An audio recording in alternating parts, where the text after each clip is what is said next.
Hello दोस्तों, आज फिर से हम वापस आ गए हैं केमिकल लोचा पढ़ने बाय प्रणव सर।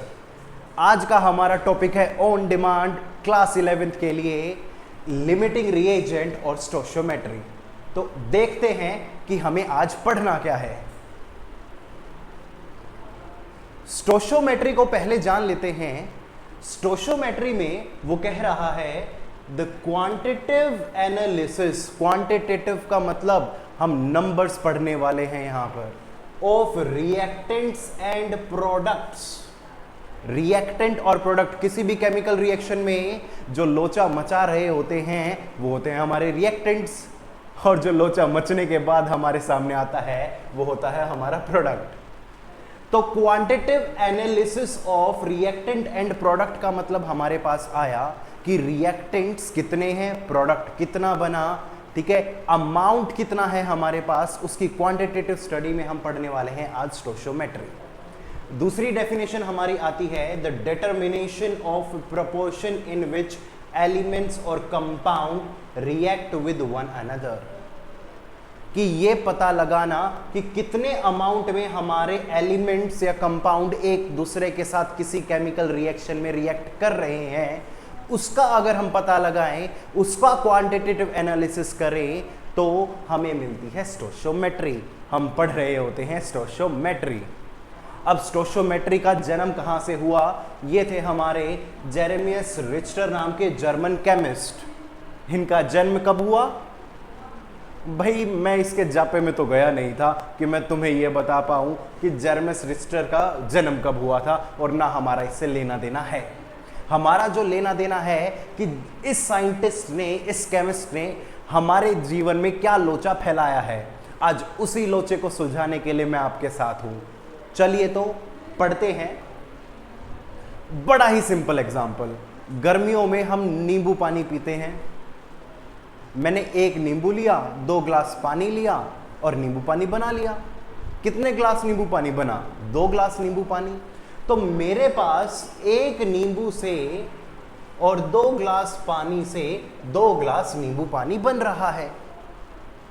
तो यहां अगर मैं बात करूं कि मुझे 2 ग्लास नींबू पानी बनाने के लिए कितने ग्लास पानी चाहिए?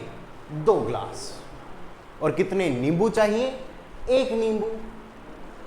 तो जो ये हम क्वांटिटी का जिक्र यहां कर रहे हैं कि 2 ग्लास नींबू पानी बनाने के लिए कितने नींबू या कितने ग्लास पानी चाहिए, यही हमारी स्टोशियोमेट्री है आसान भाषा में। देख लेते हैं। मैंने कहा चलो बताओ तो भाई कि 4 ग्लास नींबू पानी बनाने के लिए आपको कितने ग्लास पानी चाहिएगा? सिंपल सा आंसर, 4 ग्लास पानी चाहिएगा। और कितने नींबू चाहिएंगे? 2 नींबू चाहिएंगे। तो बहुत ही आसान शब्दों में अगर मैं कहूं कि किस प्रोडक्ट को बनाने में कितने रिएक्टेंट यूज हो रहे हैं, अगर मैं इनकी स्टडी कर लेता हूं तो मेरे लिए स्टोशियोमेट्री उतनी ही आसान हो जाती है। आगे बढ़ते हैं क्वेश्चन की तरफ। उससे पहले जानते हैं कि स्टोशियोमेट्री में आज हम कितने टाइप्स पढ़ने वाले हैं। स्टोशियोमेट्री के हम 3 टाइप्स आज डिस्कस करने वाले हैं। पहला है मास मास रिलेशनशिप, कि मुझे एक रिएक्टेंट का मास दिया गया हो और प्रोडक्ट का मुझे मास पता करना हो। तो एक चीज के मास से मुझे दूसरी चीज का मास कैलकुलेट करना है, इसी को मैं क्या कहूंगा? मास मास रिलेशनशिप। दूसरी तरफ मुझे एक रिएक्टेंट या प्रोडक्ट का मास दे दिया गया हो और दूसरी तरफ मुझे रिएक्टेंट या प्रोडक्ट की वॉल्यूम कैलकुलेट करनी हो। किसी एक के मास से वॉल्यूम का कैलकुलेशन इज हमारा मास वॉल्यूम रिलेशनशिप।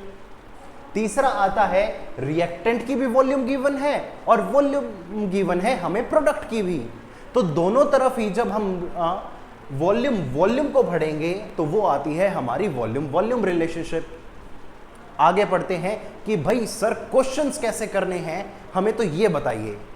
तो देखते हैं स्टेप्स क्या फॉलो करने हैं स्टोशियोमेट्री करते वक्त। सबसे पहले आपको करना है बैलेंस्ड इक्वेशन। जो भी आपको इक्वेशन दी गई है आपको उसे बैलेंस फॉर्म में लिखना है। फिर उसके बाद आपको उनका कैलकुलेट करना है नंबर ऑफ मोल्स। जिन लोगों को नंबर ऑफ मोल्स क्लियर नहीं है वो मेरी पहली वीडियो जाकर देख ले, वहां से आपको मोल कॉन्सेप्ट कंप्लीटली क्लियर हो जाएगा। लिंक बायो में गिवन है। दूसरी तरफ मोल्स कैलकुलेट नहीं कर सकते तो हम उसका मॉलिक्यूलर मास कैलकुलेट करेंगे।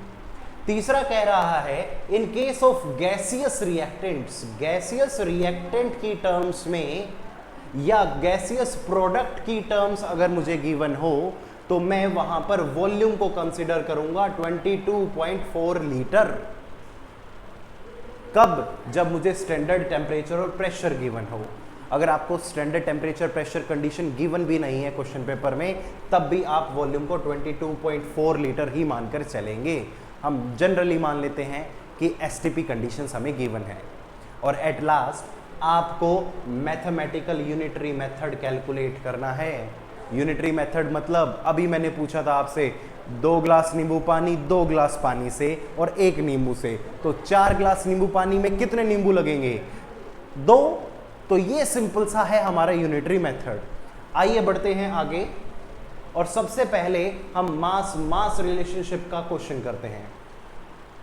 ये क्वेश्चन आपका एनसीईआरटी और जेई के लिए बहुत ही इंपॉर्टेंट है और बहुत ही बेसिक क्वेश्चन है। सबसे पहला क्वेश्चन ही क्या पूछा गया है? Calculate the amount of carbon dioxide that can be produced when 1 mole of carbon is burned in air. अब भाई बोर्ड वाला मेरे मामा का बेटा तो है नहीं कि वो मुझे परोस कर इक्वेशन दे देगा, वो मुझे स्टेटमेंट के क्वेश्चन देगा जहां से मुझे खुद क्या करना पड़ेगा, हमें इक्वेशन लिखनी पड़ेगी। इक्वेशन लिखने के लिए उसने कहा कि कार्बन को जब मैंने बर्न किया तो किसके साथ रिएक्ट किया? कार्बन ने ऑक्सीजन के साथ, और वो क्या बन गई? CO2 बन गई। तो पहला ही मेथड जब हम फॉलो कर रहे हैं, मेरे पास आया कि कार्बन का 1 मोल हमें दे रहा है 1 मोल CO2 और ऑक्सीजन के भी कितने मोल यूज हो रहे हैं? 1 मोल। तो सबसे पहले मैंने देखा कि मेरी इक्वेशन बैलेंस है, फिर मैंने उनके मोल्स कैलकुलेट कर लिए। अब आगे बढ़ते हैं। उसने पूछा हमसे, क्वेश्चन क्या पूछा गया था? क्वेश्चन हमसे पूछा गया था कि 1 मोल कार्बन जब बर्न किया तो कितनी कार्बन डाइऑक्साइड बनी है।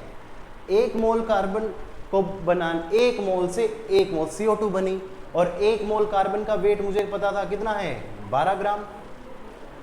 1 मोल कार्बन का वेट 12 ग्राम, तो इसका मतलब 1 मोल से 1 मोल CO2 बन रही है। तो 12 ग्राम से इसका मतलब हमारे पास कितनी CO2 बन रही है? 44 ग्राम। Simple answer. नेक्स्ट हम बढ़ते हैं। 1 मोल कार्बन को अगर मैं बर्न करूं 16 ग्राम डाइऑक्सीजन के लिए, कार्बन ऑक्सीजन के साथ रिएक्ट किया और उसने CO2 बनाया। मेरे पास कार्बन का 1 मोल, O2 का 1 मोल, CO2 का 1 मोल। 1 मोल कार्बन 12 ग्राम, 1 मोल O2 32 ग्राम और CO2 कितनी बनी? 44 ग्राम। तो मुझे 32 ग्राम ऑक्सीजन से कितनी CO2 मिल रही थी? 44 ग्राम। पर मुझे बोला क्या गया है कि कार्बन तो 1 मोल है, मतलब 12 ग्राम है, पर जो ये ऑक्सीजन है हमारे पास कितनी आ गई है अब की बार? 16 gram. Simple unitary method. 32 gram से 44 ग्राम CO2 बन रही थी, तो 1 ग्राम से कितना आ जाएगा? 44/32। 16 से कितना आ जाएगा? 44/32 इंटू 16। आंसर क्या आया हमारे पास? 16 × 1 = 2।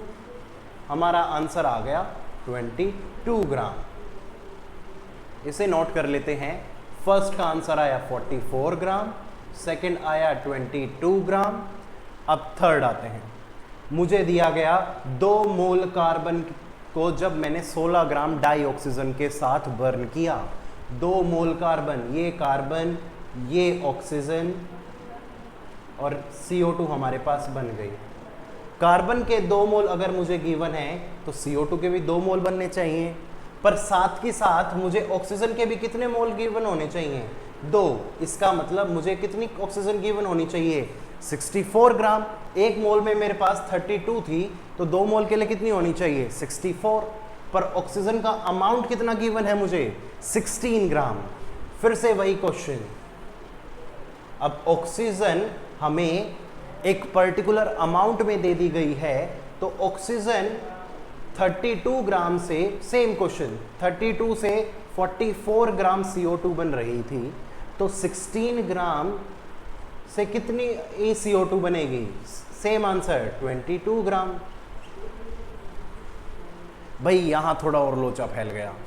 मुझे सिंपल से शब्दों में मैं आपको आज ये बताता हूं कि भाई मुझे नींबू तो दे दिए गए 8 और पानी थे हमारे पास सिर्फ 2 ग्लास, तो नींबू पानी कितने ग्लास बनेगा? अरे नींबू पानी बनाने के लिए नींबू तो एक ही चाहिए था और 2 ग्लास पानी, और पानी अब 2 ग्लास ही है, नींबू कितने ही बढ़ा लो, पर पानी ही 2 ग्लास ही है, तो नींबू पानी कितने ग्लास बनेगा? 2 ग्लास ही।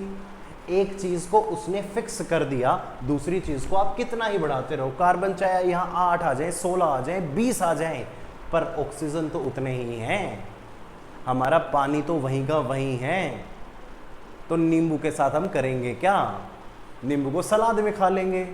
पर हमारे पास ऑक्सीजन जो पानी था वो लिमिट कर दिया गया, तो हमारे पास CO2 कितनी आई? 22 ग्राम। अब इस सिंपल सवाल से आगे बढ़ते हैं। नेक्स्ट टाइप हमारे पास जो आया वो आया mass volume relationship.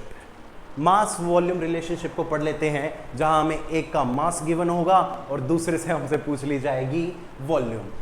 What would be the volume of CO2 at STP produced from the complete reaction of 10 gram of CaCO3? भाई कंफ्यूज नहीं होना बिल्कुल भी, बहुत आसान शब्दों में हम चलेंगे। हम यहां कैल्शियम कार्बोनेट कितने मोल हैं? 1। HCl के कितने मोल हैं? 2। CaCl2 कितने बना? 1। CO2 कितनी बनी? 1 मोल। H2O कितना बना? 1 मोल। अब आपसे पूछा है CaCO3 से कितनी CO2 की वॉल्यूम बनेगी? अब CaCO3, 1 मोल CaCO3 से कितनी CO2 बन रही है? 1 मोल CO2। 1 मोल CaCO3 का मास कितना आ रहा है हमारे पास? 100 ग्राम। और 1 मोल CO2 का मास कितना है हमारे पास? 44 ग्राम। भाई सर 100 कहाँ से आया? तो 100 आया, कैल्शियम 40, कार्बन 12, ऑक्सीजन 16 इंटू 3 48, और टोटल आ गया हमारे पास 100। अब 100 ग्राम से 44 ग्राम CO2 बन रही थी, 1 ग्राम से कितनी बनेगी? यह आ जाएगा 44/100। और पूछी कितना गया है आपसे? 10 ग्राम CaCO3 में, तो क्या आ जाएगा? 10 ग्राम से कितनी बन जाएगी? 44/100 इंटू 10। आंसर क्या आ गया? 4.4 ग्राम। ये हमारा क्वेश्चन दिया गया था JEE के पेपर में, PYQ है ये, बहुत इंपॉर्टेंट मास वॉल्यूम रिलेशनशिप का, और बहुत सिंपल सा क्वेश्चन पूछा गया है। 10 ग्राम कैल्शियम कार्बोनेट से कितनी CO2 बन रही है? पर क्या आपसे CO2 का मास पूछा गया? नहीं, ये तो हमने मास कैलकुलेट किया है। हमें कैलकुलेट क्या करनी थी? वॉल्यूम। और वॉल्यूम के लिए मैंने आपको बताया था 1 मोल CO2 गैस अगर होगी हमारे पास, तो हम क्या लिखेंगे उसे? 22.4। तो 100 ग्राम 1 मोल के लिए चाहिए था, 10 ग्राम में कितने आ जाएंगे? 0.1 मोल। और 1 मोल में 22.4 लीटर वॉल्यूम थी, तो 0.1 में कितनी आ जाएगी? 2.24। बड़े सिंपल शब्दों में देखते हैं, मुझे दिया गया 100 ग्राम CaCO3 में 1 मोल CO2, और 1 मोल CO2 कितनी थी हमारे पास वॉल्यूम में? 22.4। 1 ग्राम में कितने हो जाएगा, ये आ जाएगा 22.4 बाय 100 लीटर ऑफ वॉल्यूम। 10 ग्राम में कितनी आ जाएगी, क्वेश्चन में तो 10 ग्राम पूछा गया है, तो ये कितना आ जाएगा 22.4 अपॉन 100 इंटू 10। आंसर क्या आ गया हमारे पास 2.24 लीटर, ये आ गया हमारा आंसर। तो हमने सेम क्वेश्चन में दोनों चीजें कैलकुलेट कर ली। अगर हमसे CO2 सॉलिड का मास पूछ लेता तो 4.4 ग्राम, और वॉल्यूम पूछ लेता तो 2.24 लीटर। एक क्वेश्चन में हमने दोनों चीजें और दोनों तरह के क्वेश्चन कर लिए, मास और मास वॉल्यूम रिलेशनशिप। आगे अगर हम बढ़ें तीसरी तरफ, जो हमारी तीसरी रिलेशनशिप आती है वो है वॉल्यूम रिलेशनशिप, कि आपको एक रिएक्टेंट या प्रोडक्ट की वॉल्यूम गिवन है और आपसे दूसरे की वॉल्यूम पूछी गई है। क्वेश्चन पढ़ते हैं, ammonia is formed by reacting nitrogen and hydrogen gases. मतलब मैं पहले इक्वेशन लिख लेता हूं, nitrogen gas plus hydrogen gas, और क्या बना हमारे पास, अमोनिया गैस बन गई। तीनों ही गैस आ गई। लो भाई, शायद क्वेश्चन बनाने वाले ने मूली के परांठे ज्यादा खा लिए थे तो गैस का लोचा ज्यादा फैला दिया। दूसरा सबसे इंपॉर्टेंट काम, हमें अपनी इक्वेशन को करना है बैलेंस। ये मैंने अपनी इक्वेशन को कर दिया बैलेंस। अब उसने मुझसे पूछा है कि कितने लीटर अमोनिया गैस बनेगी जब मेरे पास हाइड्रोजन 24.5 लीटर है। तो मुझे पता है हाइड्रोजन गैस के कितने मोल चाहिए मुझे, 3। तो NH3 कितना बन रहा था, 2 मोल। अब आते हैं, 1 मोल कितना था, 22.4 लीटर हाइड्रोजन चाहिए थी। मोल कितने हैं, 3, मतलब इतने लीटर हाइड्रोजन चाहिए। कितने लीटर नाइट्रोजन बनाने के लिए, 2 इंटू 22.4।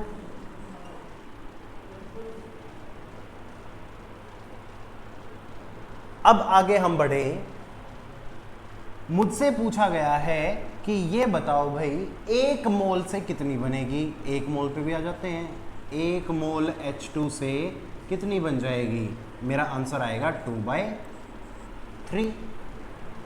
3 से 2 बन रहे थे तो 1 से कितने बनेंगे, 2/3।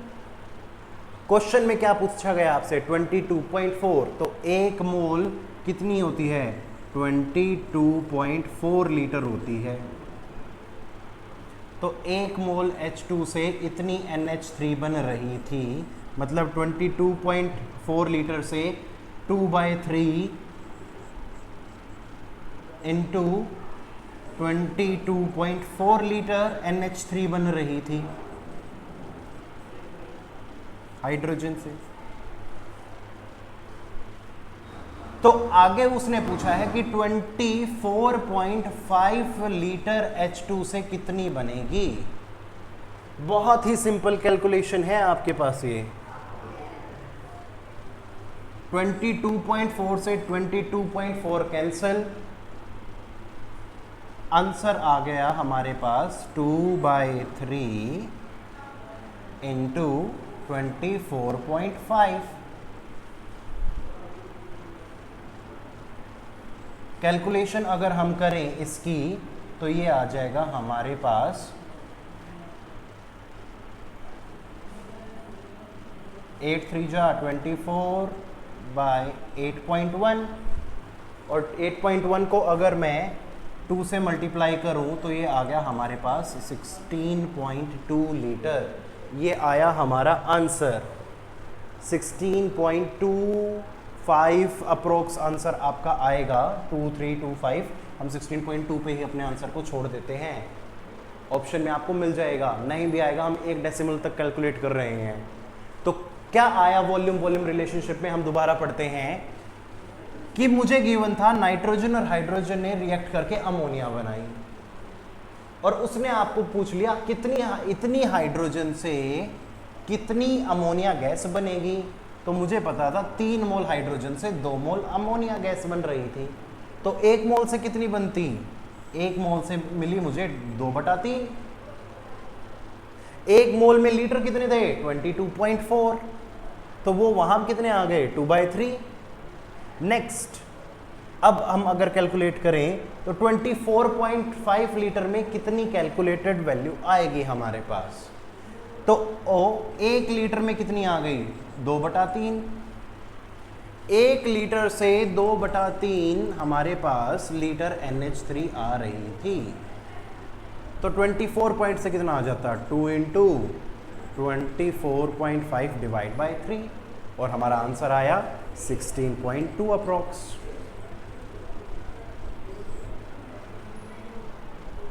आगे बढ़ते हैं, स्टोशियोमेट्री के सिलसिले को बढ़ाते हुए भाई बहुत ही नीट वालों के लिए बहुत ही इंपॉर्टेंट क्वेश्चन हमारी तरफ आते हुए PYQ है। ये 2023 के पेपर में आया हुआ क्वेश्चन। उसने पूछा है SO2Cl2 on reaction with water results into acidic mixture. लिखने वाले ने गलती कर दी। ये है हमारे पास मिक्सचर। अब SO2Cl2 की रिएक्शन हमने वाटर के साथ कराई तो हमारे पास आया H2SO4 और HCl। आगे पढ़ते हैं, क्या लोचा फैलाया जा रहा है कि 16 मोल NaOH लगा मुझे पूरी न्यूट्रलाइजेशन करने के लिए एसिडिक मिक्सचर की। ये जो हमारे पास एसिडिक मिक्सचर है इसको कंप्लीटली न्यूट्रलाइज करने के लिए बेस ही तो चाहिएगा, और वो बेस कितना लगा? 16 मोल। तो अब आगे वो मेरे से पूछ रहा है कि number of mole of SOCl2 कितने यूज हुए। भाई बहुत घुमा दिया क्वेश्चन को, चलो तो करते हैं। H2SO4 को जब मेरा NaOH न्यूट्रलाइज करेगा तो हमारे पास आएगा Na2SO4 प्लस में H2। कैसे पता चला sir? Acid plus base give salt plus water. Balance अगर मैं रिएक्शन करूं तो एक H2SO4 को बैलेंस करने के लिए अगर मुझे H2SO4 के मोल्स गिवन है X सपोज, तो कितने NaOH लगे? 2X, और 2X Na2SO4 बन गया, सॉरी 1X। नेक्स्ट, HCl की जब रिएक्शन मैंने NaOH के साथ कराई तो हमारा सोल्ट आया NaCl प्लस H2O। इसका मतलब जितना HCl हम लेंगे उतना ही NaOH लगेगा। अब बात करते हैं कितने HCl बने और कितने H2SO4 थे हमारे पास। अगर मैं अपनी इक्वेशन में देख के आऊं तो मेरे पास अगर मैं मान लूं SOCl2 के X मोल्स हैं तो H2SO4 के मोल भी कितने बने? X मोल। एक SO2Cl2 से एक H2SO4 बन रहा है, 10 से 10 बनेंगे, 15 से 15, X से X। अब वहीं एक SO2Cl2 से कितने HCl बन रहे हैं? 2, तो X से कितने बन जाएंगे? 2X। तो मुझे यहां पर पता चल गया कि मेरे पास H2SO4 कितने लग रहे हैं? X, और HCl कितने हैं? 2X। तो वहीं अब NaOH कितने यूज होंगे इनको न्यूट्रलाइज करने के लिए, वहां बात करते हैं। X मोल ऑफ H2SO4 थे तो कितने NaOH लगे हमारे पास? 2X। और HCl के मोल्स कितने पढ़ के आए हैं हम? 2X के 2X HCl बने थे, तो NaOH भी कितने लग जाएंगे? 2X। ये एक है तो ये भी एक यूज हो रहा है, ये 2 तो ये भी 2, तो यहां पर भी 2X NaOH, यहां भी 2X। टोटल NaOH कितने हो गए? 2X plus 2X is equal to 4X। अब 4X मतलब मेरे पास NaOH के जितने मोल यूज हुए हैं 4X, पर मुझे 4X की वैल्यू तो पता गिवन है क्वेश्चन में। उसने बोला कि NaOH तो टोटल 16 लगे हैं, तो 16 NaOH मतलब 4X की वैल्यू कितनी आ गई? 16। x की वैल्यू हमारे पास क्या आ जाएगी 4। x की वैल्यू अगर मेरे पास 4 आ गई तो यहां से देखो x ही तो निकालना था मुझे। क्वेश्चन बहुत ही आसानी से सॉल्व हो गया और हमारा आंसर आया C 4 मोल्स।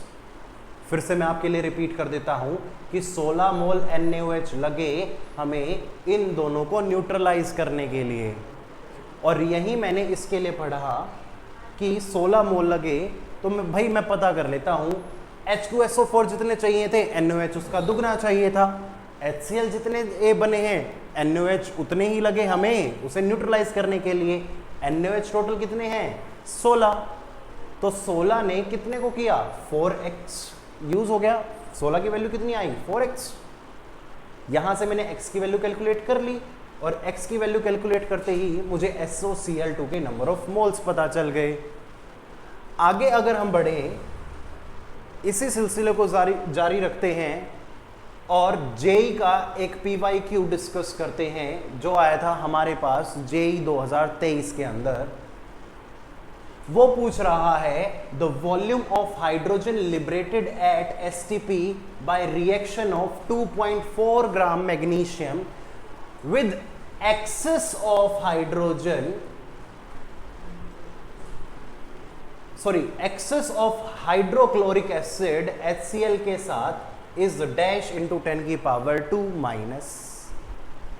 तो अगर इस क्वेश्चन को देखूं तो फिर से मामा के बेटे से रिक्वेस्ट ना करते हुए खुद ही इक्वेशन हम लिखते हैं कि मैग्नीशियम की रिएक्शन हमारी हुई है HCl के साथ और हमारे पास प्रोडक्ट क्या बनेंगे भाई 10th क्लास की रिएक्शन बहुत ही आसान कि जब भी मेरा कोई मेटल एसिड के साथ रिएक्ट करेगा तो हाइड्रोजन गैस लिबरेट होगी और मेटल का सोल्ट बनेगा।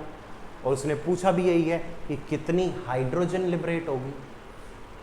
तो सबसे पहले तो मैं अपनी इक्वेशन को लिखने के बाद उसे बैलेंस करूंगा। इक्वेशन को बैलेंस करने के बाद अब मैं ये देखूंगा मुझसे क्वेश्चन में पूछा क्या गया है। उसने पूछा है कितनी हाइड्रोजन निकली है जब आपने 2.4 ग्राम ऑफ मैग्नीशियम को रिएक्ट करवाया है एक्सेस ऑफ HCl के साथ। तो मैग्नीशियम हो गया हमारा वो 2 ग्लास पानी और नींबू कितने भी लेते रहो, पर उसने मैग्नीशियम का तो अमाउंट फिक्स कर दिया। तो यहां से आते हैं 1 मोल मैग्नीशियम के साथ HCl की रिएक्शन कराने के बाद हमें 1 मोल हाइड्रोजन गैस मिल रही है। बिल्कुल ठीक। मैग्नीशियम के 1 मोल का मास कितना होता है हमारे पास 24 ग्राम। 24 ग्राम मैग्नीशियम से हमें कितने लीटर पूछा है, वॉल्यूम पूछी है, तो 1 मोल में कितने लीटर थी 22.4 लीटर हाइड्रोजन मिल रही है। पर हमें दिया क्या गया है 2.4 ग्राम। 2.4 ग्राम मतलब 24 ग्राम में इतने लीटर, 1 ग्राम में कितने लीटर, 1 ग्राम में आ जाएगी 22.4 बाय 24। पूछी कितनी ग्राम में गई है 2.4, तो क्या आ जाएगा 22.4 बाय 24 इंटू 2.4।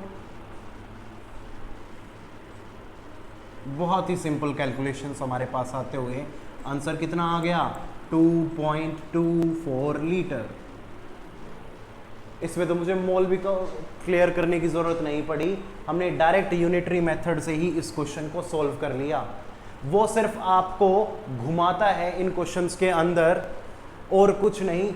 बहुत ही आसान तरीके से आपको सबसे पहले अपनी इक्वेशन को बैलेंस करना है, मोल से उसका कंपैरिजन करना है, मास के थ्रू यूनिटरी मेथड से आपको अपना आंसर निकाल देना है। इसी के साथ आगे बढ़ते हैं और हमारे क्वेश्चंस का थोड़ा लेवल अप करते हैं। क्वेश्चन आया कि 9.8 ग्राम KCl को मैंने हीट किया और उसका मास रिड्यूस हो गया 0.384 ग्राम से।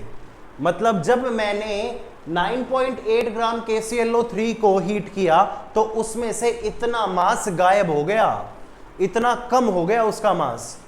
Calculate the percentage of original KClO3 sample that has been decomposed.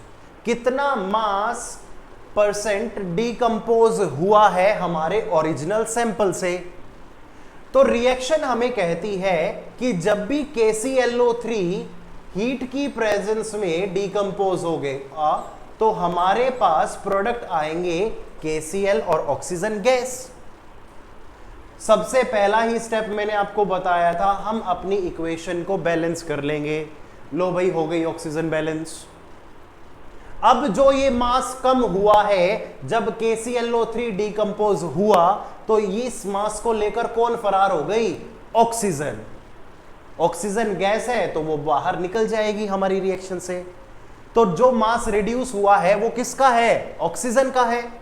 तो इतने मास किसका आया? ये ऑक्सीजन का। हमें पता था 1 मोल ऑक्सीजन का मास कितना है? 32 ग्राम। मुझे निकालना है कि 32 ग्राम में 1 मोल ऑक्सीजन है तो 0.384 में कितनी होगी? तो क्या निकालेंगे? Number of moles 0.384 divide by 32। Answer आया हमारे पास 1.2 इंटू 10 की पावर -2 मोल्स। लो जी, ये आ गए हमारे पास ऑक्सीजन के मोल्स। मुझे रिएक्शन साफ तौर पर यह बता रही है कि 1 मोल KClO3 3/2 मोल्स ऑफ ऑक्सीजन के साथ रिएक्ट कर रहा है। 1 मोल KClO3 से 3/2 मोल ऑफ ऑक्सीजन आई हमारे पास। तो 1 मोल KClO3 से 3/2 मोल्स ऑफ O2 मिल रहे थे। क्या आपने मोल्स ऑफ O2 कैलकुलेट कर लिए हैं? हाँ, ये रहे। तो क्या मुझे मोल्स ऑफ KClO3 मिल जाएंगे? बिल्कुल मिल जाएंगे। कैसे? मोल्स ऑफ KClO3 का फॉर्मूला क्या हो गया? 3/2 मोल ऑफ ऑक्सीजन कितने आ गए? 1.2 इंटू 10 की पावर -2। यहां से हमारी वैल्यू आई 8 इंटू 10 की पावर -3 मोल्स ऑफ KClO3। मुझे मिल गए KClO3 के नंबर ऑफ मोल्स, इसके नंबर ऑफ मोल्स। निकालना क्या था मुझे? मास किसका? KClO3 का। KClO3 का कितना मास डीकंपोज हुआ है? क्या आपको नंबर ऑफ मोल्स का फॉर्मूला पता है? अगर आपने मेरी पुरानी वीडियो देखी है तो नंबर ऑफ मोल्स का फॉर्मूला हमारे पास क्या था? Given mass by molar mass. तो मेरे पास KClO के नंबर ऑफ मोल्स आ गए हैं 8 इंटू 10 की पावर -3। क्या मुझे KClO3 का मोलिकुलर मास पता है? बिल्कुल पता है। 1 मोल ऑफ KClO3 का मास हमारे पास कैलकुलेट करने के बाद आया 122.5। तो क्या मैं यहां से हमारा कितना KClO3 यूज हो रहा है उसका मास निकाल सकता हूं? और यहां से मेरे पास मास की वैल्यू कितनी आई? 8 इंटू 10 की पावर -3 मल्टीप्लाई बाय 122.5। क्या आ गया? Mass of KClO3। कौन सा? जो डिकम्पोज हुआ है। इस मास को अगर हम कैलकुलेट करते हैं तो हमारे पास वैल्यू आती है 0.98 ग्राम। इतना मास डिकम्पोज हो चुका है। आपको टोटल मास कितना गिवन था? 98 ग्राम। क्वेश्चन में अगर ध्यान से देखो कितना था? सॉरी, 9.8 ग्राम था हमारे पास और डिकम्पोज कितना हो गया? 0.98। तो परसेंटेज कितनी आई? जितना डिकम्पोज हुआ अपॉन टोटल। तो परसेंटेज निकालने के लिए मैं क्या करूंगा? 0.98 अपॉन 9.8। और परसेंटेज निकालने के लिए यहां से क्या आ गया? इनटू 100। डेसिमल्स हटाइए।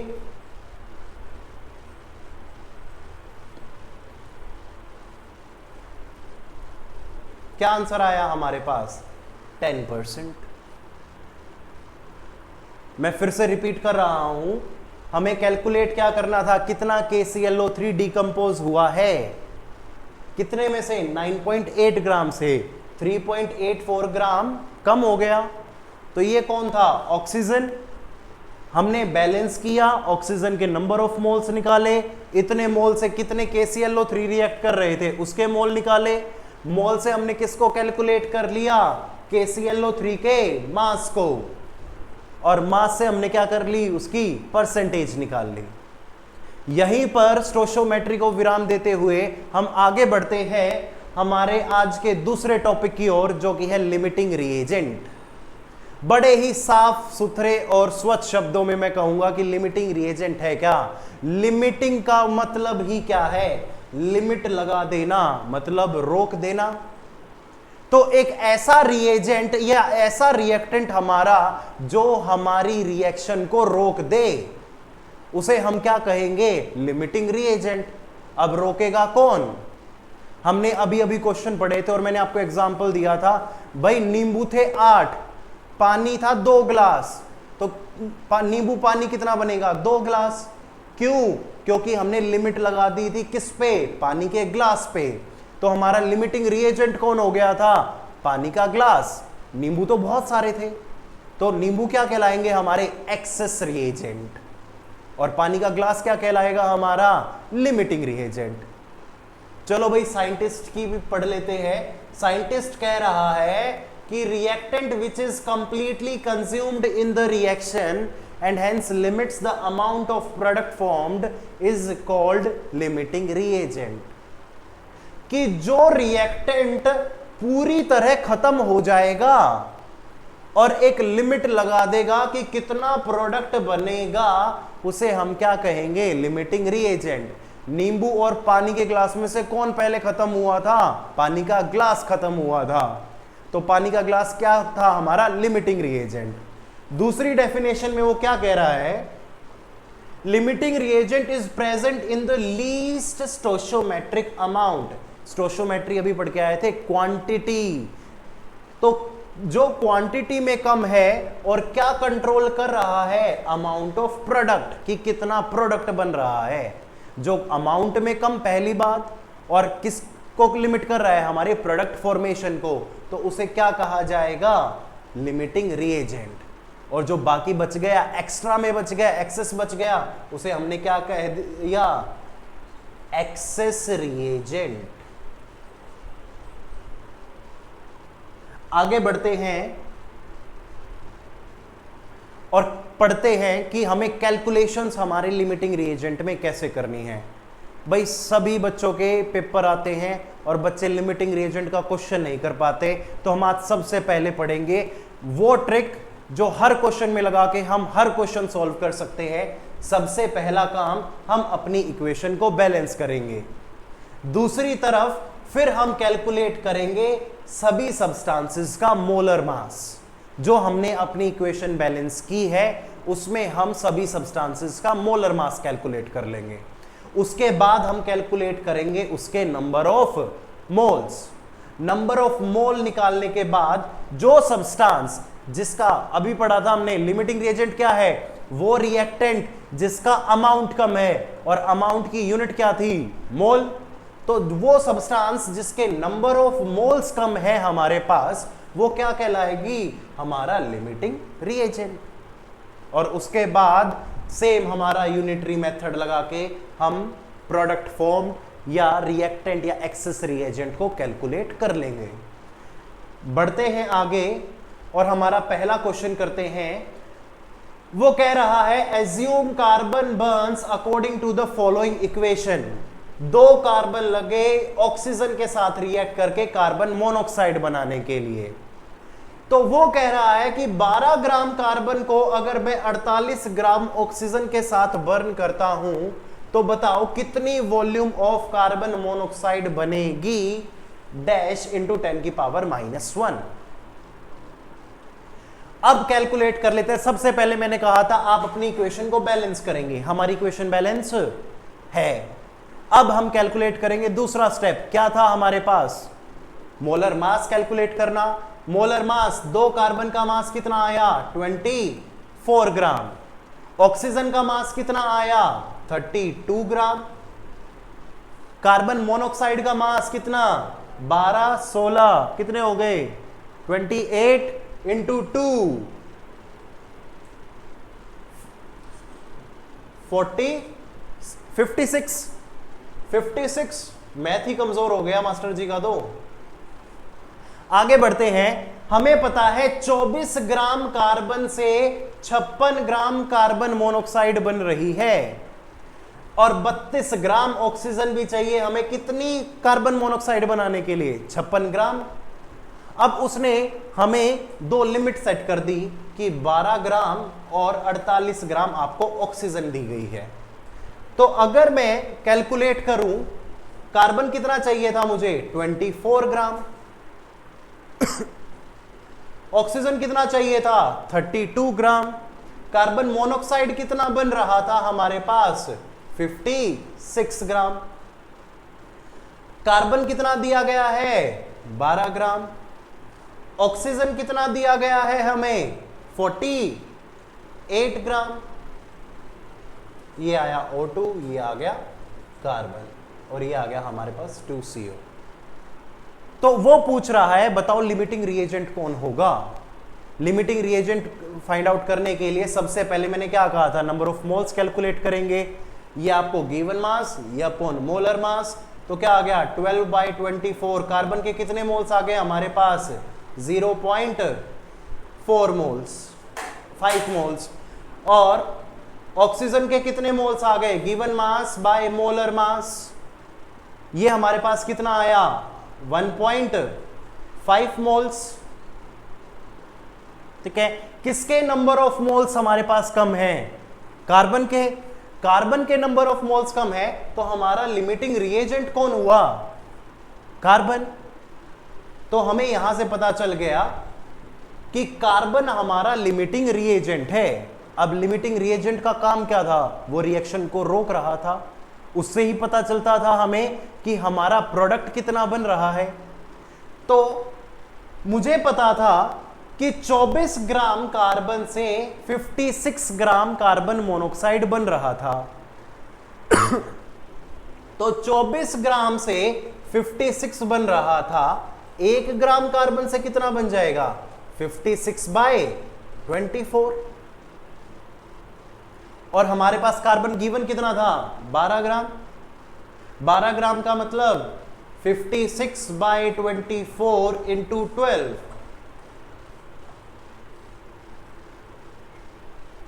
आंसर क्या आया हमारे पास, 28 ग्राम कार्बन मोनोऑक्साइड। जो लिमिटिंग रिएजेंट है उसने हमारी रिएक्शन को कार्बन मोनोऑक्साइड के बनने को 28 ग्राम पर ही रोक दिया। यहां से हमारा मास आया 28 ग्राम कार्बन मोनोऑक्साइड। अब 2 मोल का मास था 56, 56 ग्राम में 2 मोल थे तो 28 में कितने आ गए, 1 मोल। तो हमें पता चल गई कि हमारी कार्बन मोनोऑक्साइड कितनी बनी है, 1 मोल। क्वेश्चन की तरफ बढ़े हम तो हमें बताया गया है कि 12 ग्राम कार्बन था, 48 ग्राम ऑक्सीजन थी और पूछा गया है कितनी कार्बन मोनोऑक्साइड प्रोड्यूस हुई लीटर में। तो मुझे पता है 1 मोल हमें क्वेश्चन में ही गिवन है 22.7 और कार्बन मोनोऑक्साइड के मोल भी हमारे पास कितने आए हैं, 1 मोल कैलकुलेट आया है, 28 ग्राम थी क्योंकि। तो 1 मोल अगर हमारे पास आया है और मुझे उसको किस में लिखना है, 10 की पावर -1 में, तो 1 मोल कितना आ गया, 22.7 लीटर। और इसे अगर मैं 10 की पावर -1 के साथ मल्टीप्लाई कर रहा हूं तो मेरा आंसर क्या आ गया, 227। ये आया हमारा आंसर और यही क्वेश्चन हमारा इंपॉर्टेंट बन जाता है क्योंकि ये है हमारा PYQ JE का। आगे इसी के साथ अगले क्वेश्चन की तरफ बढ़ते हैं। वो कह रहा है in the following reaction 4NH3 plus 5O2 gives 4NO plus 6H2O. When 1 mole of ammonia and 1 mole of O2 are mixed, then the number of moles of NO formed will be. Question को देखते ही लोचा फैल जाता है, पर मुझे पता है डायरेक्ट आंसर करेंगे हम यहां से। 4NH3, 4 मोल NH3 से कितने NO बन रहे हैं? 4 NO बन रहे हैं। तो 1 मोल NH3 से कितने बनेंगे? 1 NO, 1 मोल NO बनेगा। 4 से 4 बन रहे हैं, 4 रुपए की 4 पेंसिल, तो 1 रुपए की 1 पेंसिल। अगला, 5 ऑक्सीजन के मोल से, O2 के मोल से कितने NO बन रहे थे? 4 NO मोल बन रहे थे। 1 मोल से कितने बनेंगे? क्या आ जाएगा आंसर हमारे पास? 4/5 मोल्स ऑफ NO। अगर मैं इसे कैलकुलेट करूं तो आंसर क्या आएगा हमारे पास? डायरेक्टली 0.8। ये कोई साधारण क्वेश्चन नहीं, हमारे नीट का PYQ है, जो कि आपके लिए ऑटोमेटिकली बहुत ही इंपॉर्टेंट क्वेश्चन बन जाता है। आगे बढ़ते हैं अगले क्वेश्चन की तरफ। 10 ग्राम ऑफ मार्बल, मार्बल का फॉर्मूला उसने आपको दे दिया, calcium carbonate CaCO3 was added to 15 gram of dilute HCl. Product formed is calcium chloride, water and carbon dioxide. Which of the following is true? भाई लिख लेते हैं। उसने कहा CaCO3 की रिएक्शन मैंने कराई हमारे HCl के साथ, लीजिए, और जो रिएक्शन हुई है हमारे पास, हमें ए प्रोडक्ट मिले हैं CaCl2 H2O प्लस CO2। सबसे पहला काम ही मैंने आपको कहा था, आप सीधा अपनी इक्वेशन को बैलेंस करेंगे। लो जी, हो गई बैलेंस। अब ध्यान से देखो, 1 मोल CaCO3 से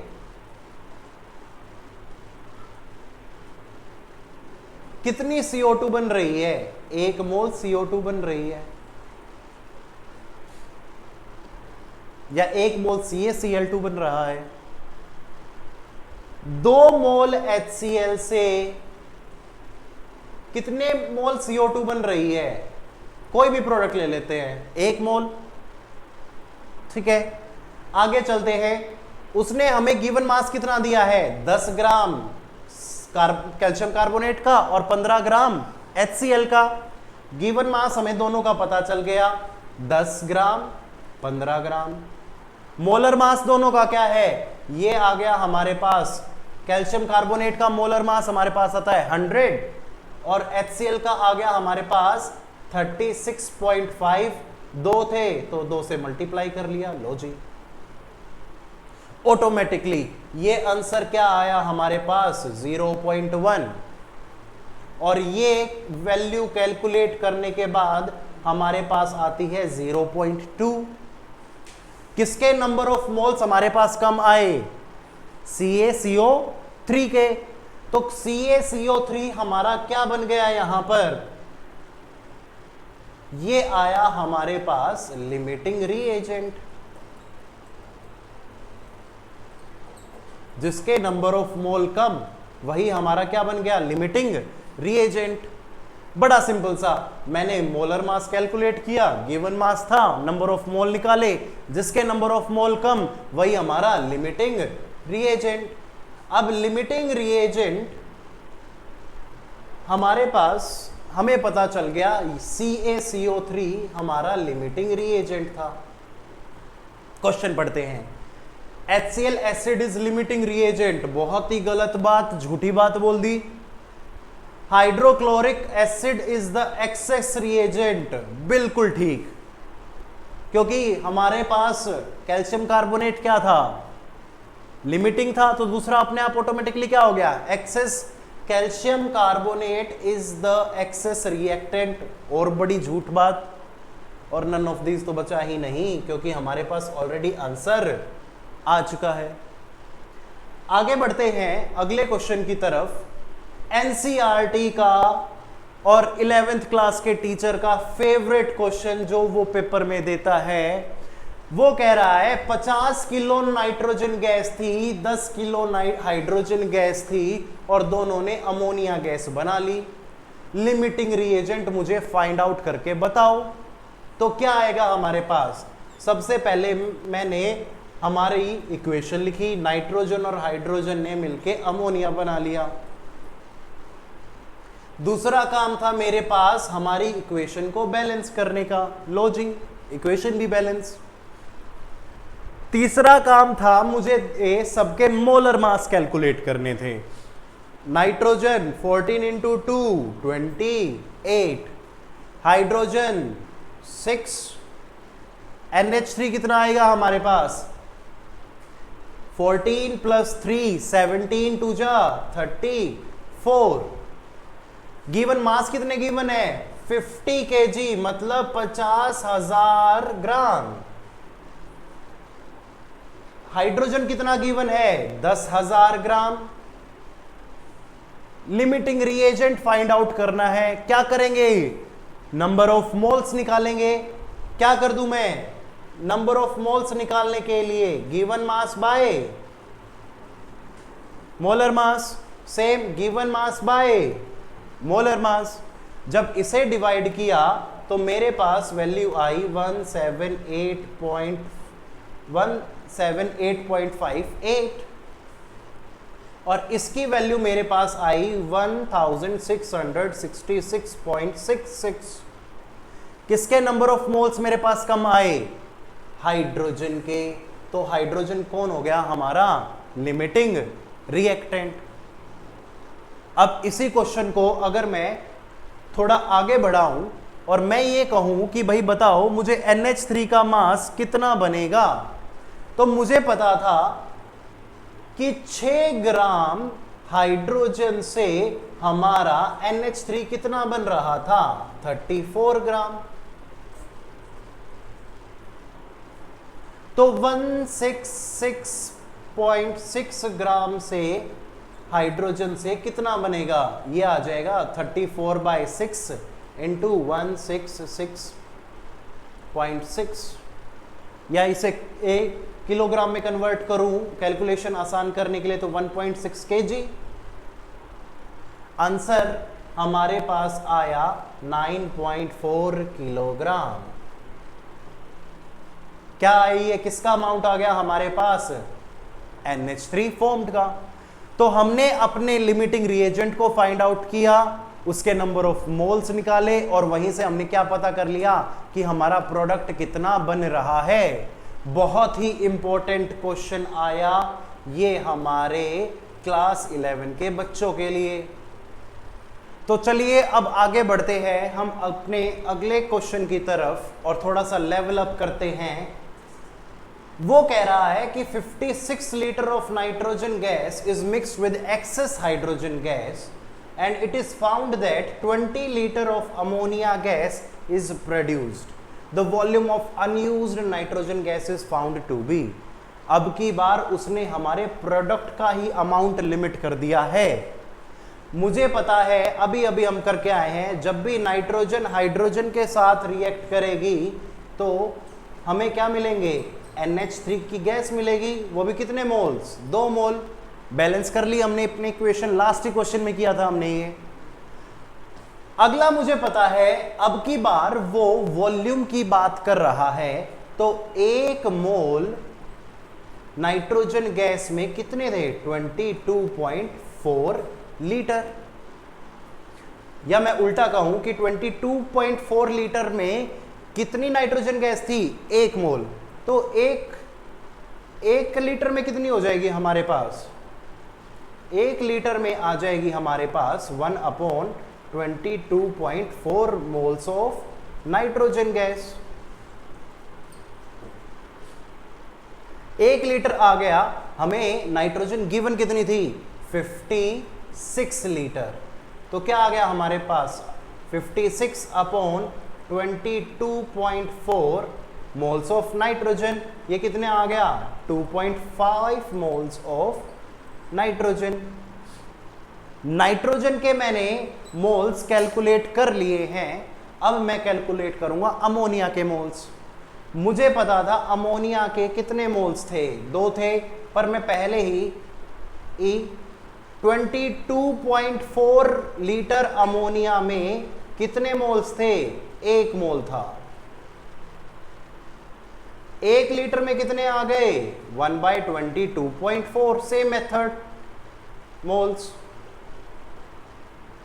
अगली चीज क्या थी, 20 लीटर में, बताओ भाई, 20 लीटर के साथ हमारा आंसर आया 20/22.4 और आंसर आया हमारा 0.89 मोल्स ऑफ NH3। क्वेश्चन को अगर मैं आगे बढ़ाऊं तो मुझे पता है कि नाइट्रोजन के 1 मोल से अमोनिया के कितने मोल्स बन रहे थे, 2 मोल्स बन रहे थे। या मैं कहूं अमोनिया के 2 मोल बनाने के लिए मुझे नाइट्रोजन के कितने मोल चाहिए, 1। तो 1 मोल ऑफ NH3 में कितने मोल्स आए हमारे पास नाइट्रोजन के, 1/2 मोल्स ऑफ नाइट्रोजन गैस। पर अमोनिया हमें कितने मोल गिवन है, अमोनिया हमें गिवन है, हमारा आंसर आया 0.893 मोल्स। तो 0.89 मोल्स ऑफ NH3 में कितना हो जाएगा, 0.89 डिवाइड बाय 2, ये आंसर आया हमारा 0.45 मोल्स ऑफ नाइट्रोजन गैस। इतनी नाइट्रोजन गैस यूज हो गई। क्वेश्चन में आपसे पूछा गया है कि कितनी नाइट्रोजन गैस बची है। टोटल मोल नाइट्रोजन के कितने थे, 2.5, जिसमें से यूज कितने हो गए, 0.45, बचे कितने, 2.05। इतने मोल्स ऑफ नाइट्रोजन गैस हमारे पास बची है। अब मुझे मास निकालना था, ठीक है, मास निकालना था, तो इतने मोल में, 1 मोल में 22 हमारे पास 4 लीटर नाइट्रोजन गैस थी, ठीक है। तो इतने मोल में कितने आएगी, कितना आंसर आया हमारे पास नाइट्रोजन का, टोटल में से अगर हम, ये इतना अमाउंट बचा है, ठीक है, ये नंबर ऑफ मोल्स आ गए, हमें वॉल्यूम कितनी गिवन थी, 22 तो मैं 2.05 को 1 मोल से मल्टीप्लाई कर दूं, ये बचे हुए के मोल्स, ये 1 मोल की वॉल्यूम, आंसर आ गया हमारे पास 45.6 के बराबर। इसे मैं लिख सकता हूं ऑलमोस्ट 46 लीटर हमारे पास नाइट्रोजन बच गई। बड़ा सिंपल सी कैलकुलेशन थी हमारे पास। नाइट्रोजन के नंबर ऑफ मोल्स निकाले, हमने अमोनिया के नंबर ऑफ मोल्स निकाले, दोनों को कंपेयर किया, जितनी नाइट्रोजन यूज हुई टोटल में से उसको माइनस करके रिमेनिंग अमाउंट निकाल दिया, ये नंबर ऑफ मोल आए, ये 1 की वॉल्यूम थी, इतने की वॉल्यूम कितनी हो जाएगी, ये आ गया हमारा आंसर। तो दोस्तों आज की क्लास को यहीं खत्म करते हैं और केमिकल लोचा फैलाने के लिए हम हर बार तैयार रहेंगे। मिलते हैं अगली क्लास में।